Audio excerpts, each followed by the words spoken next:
What happened while we were away, brought to you by 10 years ago today. Trump descended the elevator at Trump Tower in New York and made what ended up being a country-altering announcement. I am officially running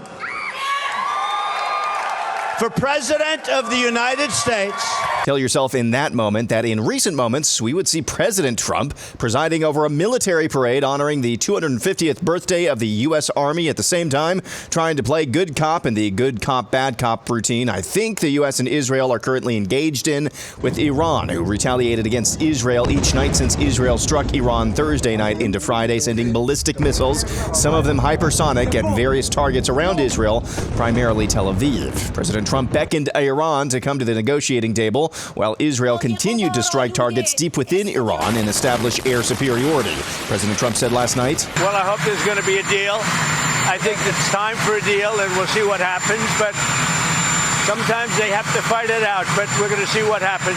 I think there's a good chance there'll be a deal. In other news, law enforcement officers on Sunday night arrested Vance Bolter, who was accused of assassinating Minnesota State Representative Melissa Hortman and her husband at their home in Brooklyn Park, Minnesota. He also shot and injured another state lawmaker, John Hoffman, and his wife, who are expected to survive. Alpha News in the Gopher State obtained a purported hit list created by Bolter with over 60 Democrat leaders on it. However, on Saturday, as the investigation unfolded, Minnesota State Patrol released a photograph of the interior of Bolter's vehicle showing tons of No Kings posters, as in the No Kings protests from over the weekend. More on that in a moment. By the way, Bolter used a police-looking vehicle and dressed up as a police officer, likely owing to the fact that he owned and operated an armed security service in the Twin Cities when he wasn't managing a 7-Eleven, running some weird African nonprofit, moonlighting as a charismatic preacher in the Congo, delivering bodies to funeral homes, or presenting baked goods to law enforcement officers.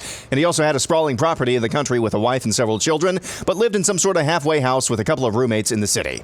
Oh, and he was appointed by Governor Tim Walz to an advisory board back in 2019. Oh, and his wife also interned for Walz when he was in Congress. Got it? Good. Moving on, the No Kings protests went down this weekend all over the country, and I present to you the median attendee. I'm just so scared.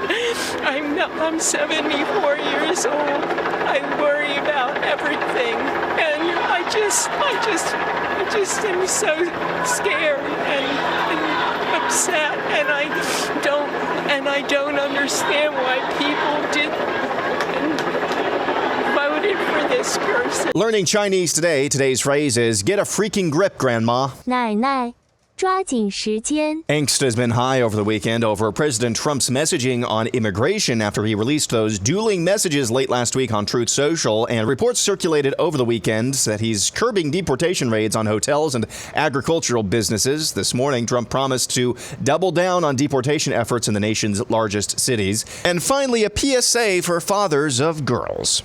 Do you know how to tell if an egg is safe to eat? You'll want to be sure. You don't want to get sick, do you? Well, it's very easy. You just need a glass of water.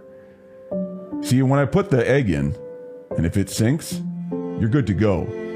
But if it floats, you're in trouble. So let's see what happens. You're good to go.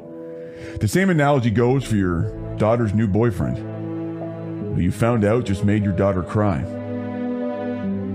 Now, if the body doesn't sink and it floats, you're in trouble. I mean the egg. Pardon me. And that's what happened while we were away.